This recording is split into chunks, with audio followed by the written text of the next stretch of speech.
upcoming FYLPRO events. Oh, okay, Oh, we're perfect. live. Yeah, does it say? You could see it? Yeah, it says we're live. Yay. Okay, yeah. I just want to make sure. I always double check on the FilPro page too. So it Sure. looks like we are. Yay. All right, and it's just about that time. Good evening, everybody. I am actually on the East Coast today. I don't have my usual background of the Diamond Head lookout in Hawaii. I'm actually in Norfolk, Virginia, and on the East Coast. And I have a pleasure of having a person from Chicago joining us today. It's Mark Calaguas. Hey, Mark. Hey, Annalisa.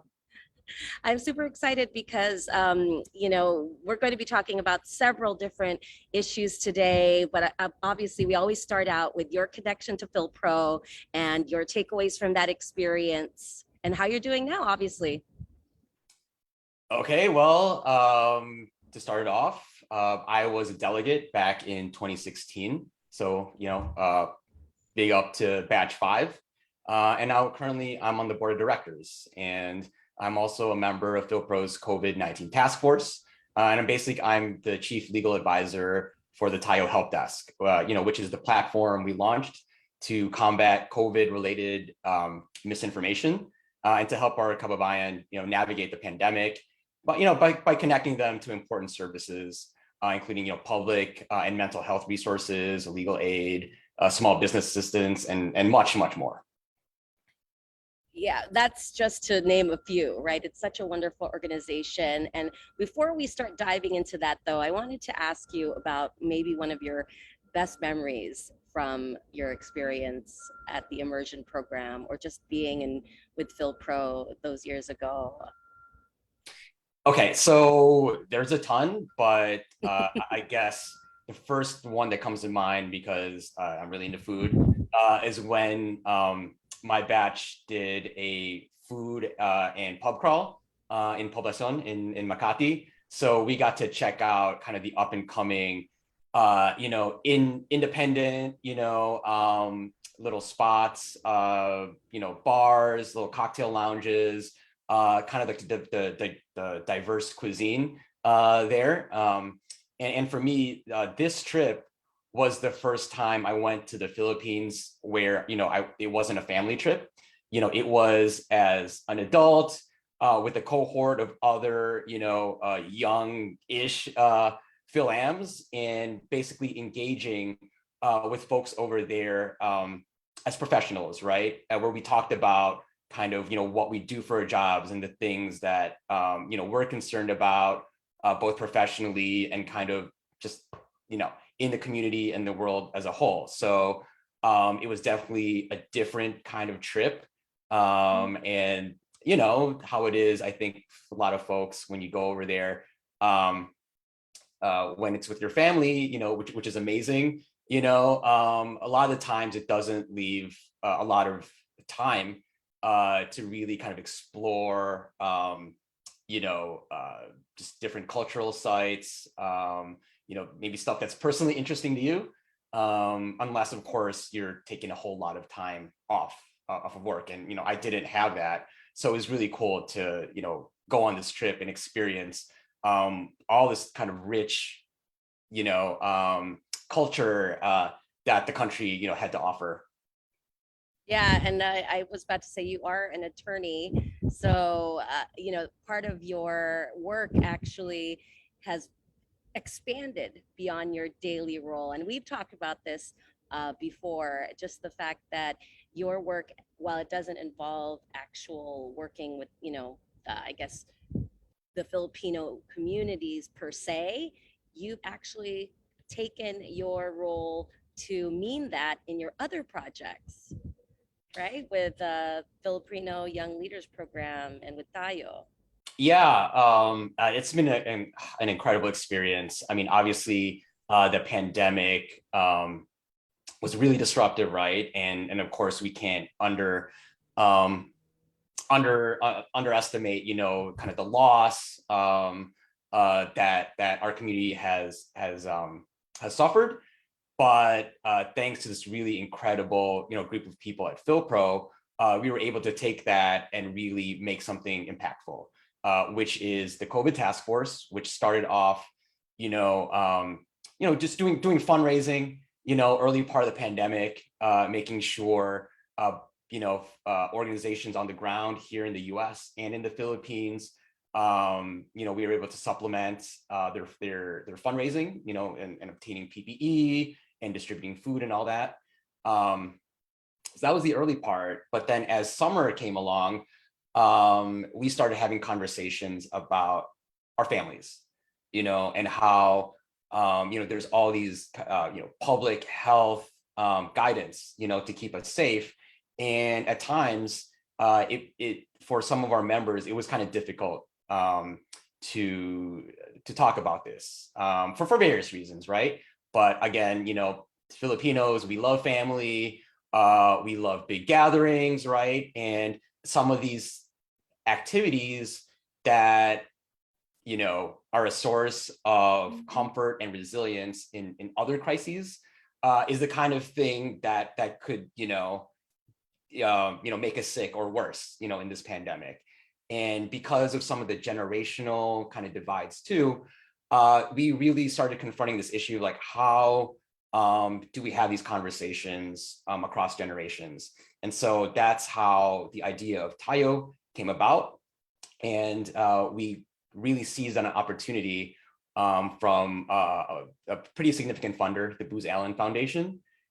They had opened up a COVID innovation grant, and being the only, I believe only FYLAM organization to kind of put our name in the running to receive the money, we were able to get that seed money to launch the Taiyo Help Desk, which basically is there to combat misinformation in our community related to COVID, and also to help our kababayan navigate the pandemic by connecting them to important services, including public and mental health, legal aid, small business assistance. Yeah, and you actually have, you can show us the website also, right? Just so people can absolutely get an idea. So you can bring that up. And so what Mark is talking about is so interesting because as a journalist, I'm looking for information all the time, to help disseminate to the public, especially here. Well, not here because I'm in Norfolk, but in Hawaii, for example, because there's such a large Filipino community. So this resource is great for just anyone to reach out to, right? So what are we looking at here? Okay, so this is the homepage. So if you type in TaiyoHelp.com, this is what you get. And first thing that kind of will jump out at you is our search bar here. So basically, you would type in kind of any question you have, related to the pandemic. And as you can see here, here's some tags, right, of kind of the most popular or commonly searched issues. So obviously, general COVID stuff, mental health, small business loans, and transportation. So you can also see a version of this website is also available in Filipino. And so that was very important to Tagalog? us. Yes, in Tagalog. Mm-hmm. We were able to, onboard some native language speakers based in the Philippines to make sure that all this content, made sense when translated. So this is not just Google Translate. This is, human, thoroughly vetted, culturally appropriate translations. As we scroll down, so here's some announcements, but here is the heart of the platform. So the way it's structured is that we have an extensive database of articles related to just, any kind of question that people might have regarding the pandemic. And in particular, we've curated 3 specific guides here for, folks that are particularly vulnerable in our community. So our seniors, our frontline workers, so those that had to have never worked remotely, that because of the nature of their jobs, they're out there in the public and therefore exposed to the virus at a higher rate. then of course, unemployed persons, so people who kind of experience that economic hit with the pandemic. And then as we scroll further down, we have more specific links to more granular topics here. So medical, business, unemployment, housing, adapting to the new normal. And if your question, if there's no article that addresses it, we do have a button to submit a question. And so that'll receive a ticket, and we will pass that on to our panel of experts. And we have them from all the different industries. So we do have, MDs and public health experts, people in public service, people that have kind of connections with the Small Business Administration, mental health counselors and all that. And, we'll try our best to answer that question, whether if it means creating a new article or getting back to that person, with an individual response. Mm-hmm. And what I find so interesting, Mark, is that again, going back to your expertise is actually a different kind of law, but you as a participant or just kind of an organizer of this platform have been able to develop new skills. And you mentioned to me that the rest of the volunteers and the many people who are part of this, they're all learning, they're all developing skills and new opportunities and seeing things in a whole different way. Yeah, absolutely. So this is another thing that I didn't expect, to come out of this experience. So in my day job, I am an attorney practicing at the intersection of law and technology. Specifically, my focus is on data privacy and also electronic discovery, which very broadly, relates to the process of obtaining and managing electronic evidence for clients that are in litigation or conducting, investigations. So this is a very niche practice, and so being the chief legal advisor for Taiyo has really kind of thrown me into to kind of having to develop skills for managing a team, whether it's reviewing and negotiating all the different contracts that we're entering into with our different partners and our funders, including our syndication partners, right? So our pilot for Taiyo launched in LA. So, we have these relationships with the local NPR affiliate, with Kaiser Health News, things like that. We have had several classes of fellows. So we were able to provide an opportunity for students and recent graduates to get involved, especially if they want to get more experience in public health. And the fact that we've been able to connect them to our expert panels, through these past 2 years, these people have been able to present at conferences, and be co-authored on papers and posters. So, I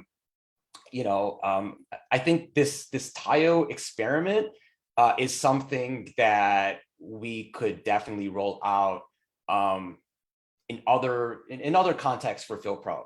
So basically, we want this to be an organization where people can get that off-the-job training, whether it's reinforcing knowledge in the industry they're already in, or whether they want to give back by being an expert, or if they want to learn some new skills. So at Taiyo, we're a really small team. And, so I wasn't just doing the legal stuff, I'm part of the core leadership. So that also meant sitting in on all the meetings with the software engineers, over in Manila when they were building out the back end for the platform. It was sitting in on the UX interviews to determine, how can we tailor this content for our people. It's learning, communications and marketing, So it's a really great way to basically, it's a sandbox, to try out new skills, maybe new hats, and you never know. This could be the seeds, for a career pivot. And of course, because this is volunteer and outside of your day job, there's kind of that, there's not that much pressure, right, to really, oh my God, if I make a mistake, so it's kind of, a very supportive environment.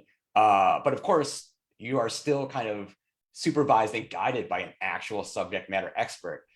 Because in FYLPRO, we have everybody from every industry. Right now we're at 84 alums.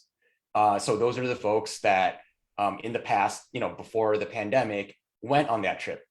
And starting last year, we've opened up the membership to the general public and also our board of directors. So that just means, we are, bringing in more people from our networks, whether it's to serve as, experts for our virtual programming, whether it's a volunteer to help us on our projects like Taiyo. It's just an amazing place to see what else is out there. And I don't know about you, but I was one of those second generation immigrants where, I was kind of nudged into certain careers. And that's because of the history, right, of the immigration of Filipinos to the US, right? Especially, post 1965, there was a shortage of healthcare workers, and even that importing of labor even, predates that, but definitely that way, which my parents belonged to, they had specific education and backgrounds in healthcare. And then when it comes time for them to raise their own kids, they don't want, their children to go through that uncertainty, And so I think that's where a lot of this tension, arises, of like nursing or medicine, is to them, it's a sure bet, right? Because you can't outsource it, and there's always people always going to get sick. And, that was the kind of career that enabled, our parents to provide for us, and give us these comforts and these privileges here in the US. But we at FYLPRO here, we want to be able to create a space where, if you are considering a more non-traditional, or, you want to, take that leap into some unknown career path, we want to connect you with FYLAMs who've maybe been down that road. And they can tell you, how you can do it, how you can pull it off, right? So we want to make, this process less scary, less stressful, that, what, it's going to be okay. We want to make them, help people be a little bit more comfortable with taking that risk. And it's really a shared mission, a shared purpose, right? Because not just from your personal experience, but the team that you're on, like you mentioned, you're working toward something greater than yourself, right? For the Filipino community, and that's what I admire about the projects that we do at FYLPRO also. And I'm one of the non-alumni that was able to join because it's opened up, and I think part of the goal we want is to share that opportunity, right? That level of, like you mentioned, experimentation, that people can explore other things that they may not have been exposed to. I can relate to you. I was I was supposed to be a doctor or even a lawyer, but journalism was my calling. And in my own way, like talking to you and talking to so many of our fellow kababayan that are doing amazing things to inspire our community. And it's great. And I know you have had a history of community building and resourcing, so that people are connected to get to the goals that they want to achieve, right? And that immigrant rights, I think you mentioned, was one of your passions as well. So tell us about kind of those types of projects and programs that you work on. Sure. I mean, of course, for personal reasons, I've always been interested in immigrant rights, and it was actually that was my entryway into community service, for our community. So, like here in Chicago, there's an organization called the FIRE, which is the Alliance of Filipinos for Immigrant Rights and Empowerment. So it's a grassroots community org that builds the capacity of the Philippine XAO community to organize on issues of social, racial, and economic justice, and particularly those issues that affect undocumented immigrants, domestic workers, seniors, and youth. I started out as a volunteer about 10 years ago, basically showing up to our citizenship workshops. So, working with the clients to determine their eligibility to apply for citizenship. And then from there, I just got more involved. I got on the board, and I'm now the board chair. And so we're scrappy. We've been around for 16 years, which is pretty good, for a small community org like this. We were founded by community organizers with roots in the anti-martial law movement in the Philippines. And as they were making their new lives here, they decided to form another organization that would respond to the issues that were facing the diaspora here. And chiefly, at the time, like 2006, that meant there was some very significant, anti-immigrant legislation that was being proposed. Sadly, we had a lot of wins, but I feel like there's also, been setbacks, every now and then, especially the last, 5 or 6 years. But, we continue to evolve. And so from immigrant rights organizing, we also segued into domestic worker organizing. And that's because we realized that, a lot of people that were coming to us for immigration services, they were being exploited. And particularly for, our kababayan who might not have legal status, they're particularly vulnerable to exploitation. So a FIRE, we joined several coalitions within the Asian American community, but also within, the Latinx community, some of our Polish domestic worker groups here in Chicago. And we were successful in passing the Domestic Workers Bill of Rights here in Illinois, which basically provided for certain protections with regard to, pay and rest, and also, anti-sexual harassment, provision. So that was a big victory. But of course, now the challenge is to educate our domestic workers about how to assert their rights. Then, of course, the pandemic happened. So we've had to really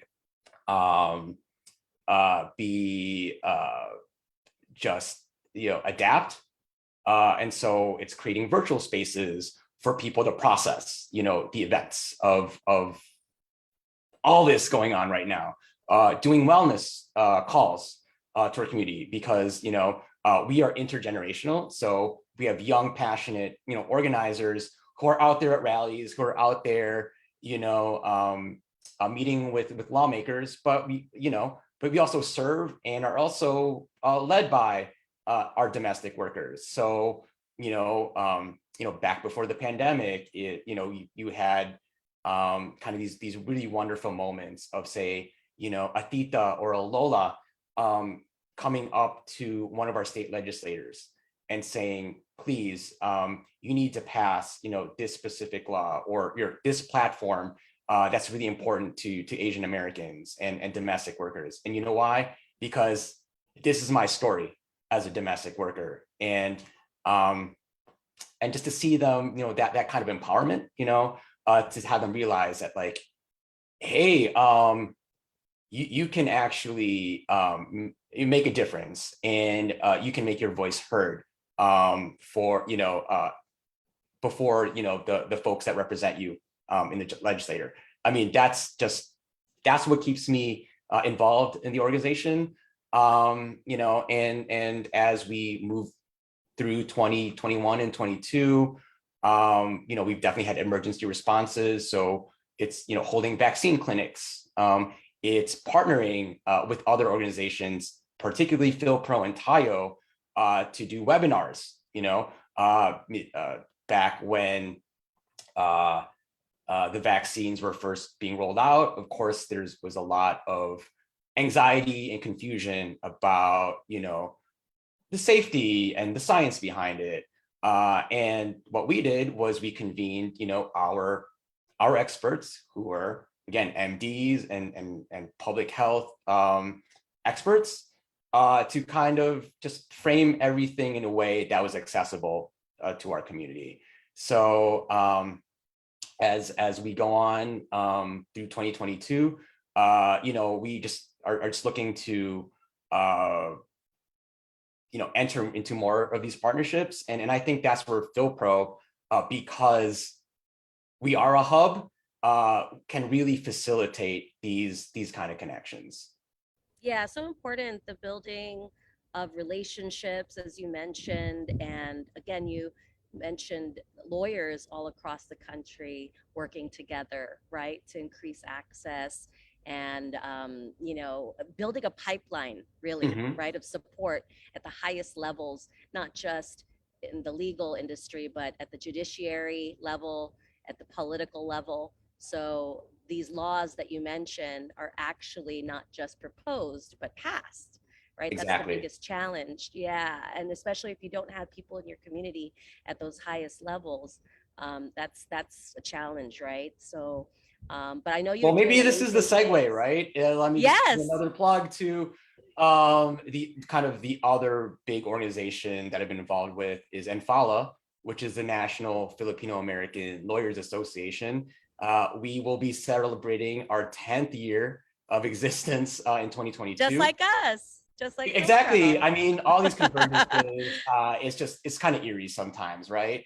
And we have people, board members at FYLPRO who are also serving in the leadership of FYLPRO. Not just me, but other folks too, like Brian Ramos, what does it stand for people who don't know? FYLPRO. Yeah, the National Filipino American Lawyers Association. Okay. So we're an umbrella for 16 local PhilAm bar associations.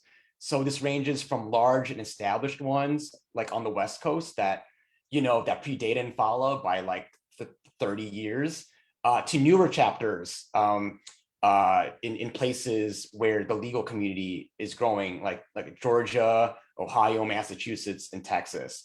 And so right now we have about 1,300 individual members.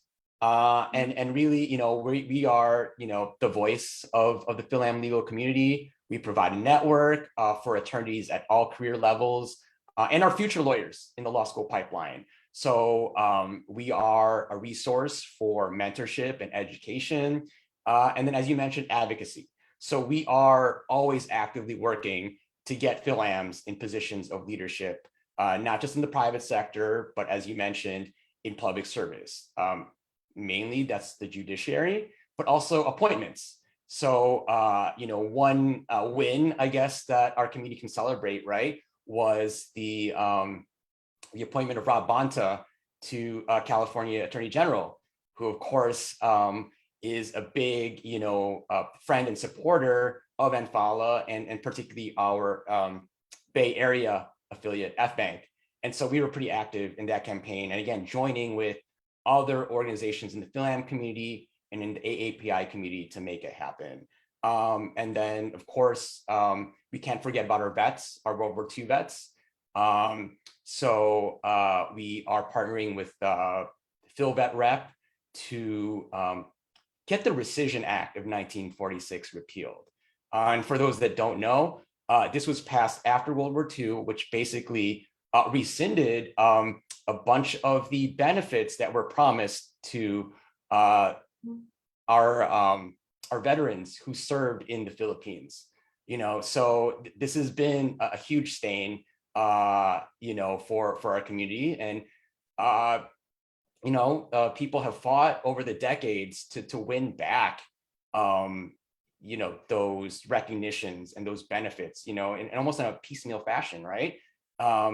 And, we just see the Rescission Act as just this just huge sore thumb that really, we need to, kind of lay to rest, especially as, unfortunately, right, as time goes on, the numbers of living vets, they're just dwindling, right? So it's the least we can do for them for all they did for us.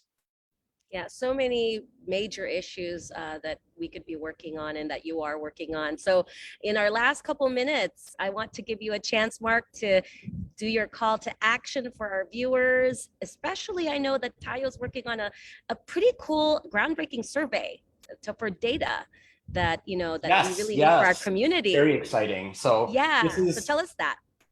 so this kind of is an illustration of the evolution of this platform. So very soon we will be rolling out a nationwide survey on vaccination attitudes and health-seeking behaviors in the Philam community. This is very important because, one, there exists very little data to begin with, right? And number two, that scant data that's already available, a lot of times it's lumped in with our other fellow Asian American groups. So it's the problem, right, of data, the lack of data disaggregation. And we just realized, we actually have the capacity in our network to make it happen, for us to collect data on ourselves so we can tell our stories, so we can take that data and, whenever we're advocating on Capitol Hill, in our city councils, we have the numbers, we have the story to let our elected officials know, like, what are the problems we want to fix. And then kind of just on the cultural side, whether it's journalists like yourself, I'm sure you've seen over the years, kind of the difficulties, right? And maybe if you're pitching stories about our community, maybe there's some skepticism, like, is this important? And it's like, well, yeah, we're, like the second largest Asian American ethnic group out there. But, if we don't have numbers, if we don't have, the data, I mean, it's just harder for those stories to get heard. So we're not going to wait around, for somebody to do it for us. We're going to do it ourselves. So that's the huge thing, Tayo. So we're going to look out for that for sure. Mm-hmm. Look out for that. And how else can people get involved in anything that you mentioned today? Where do we reach out to, and what do you need? What if you had to ask from the universe? Okay, absolutely. Please, one is just show up. We're in a weird time where we're still doing a lot of virtual programming, but depending on your location, we'll be coming to you. We'll be coming to you in person. So for FYLPRO, tomorrow, March 19th, our president, Lizelle, will be hosting the LA edition of her national roadshow. So it'll be a chance to connect with our members and other Philam leaders. So that's at Mabuhay Credit Union in Carson. On March 23rd, we've got a virtual workshop.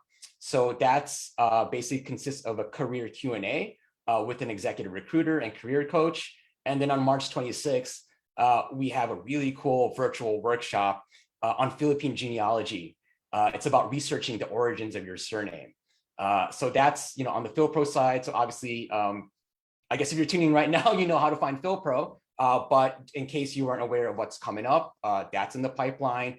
And then for folks here in Chicago, firechicago.org. We're on all the social media platforms.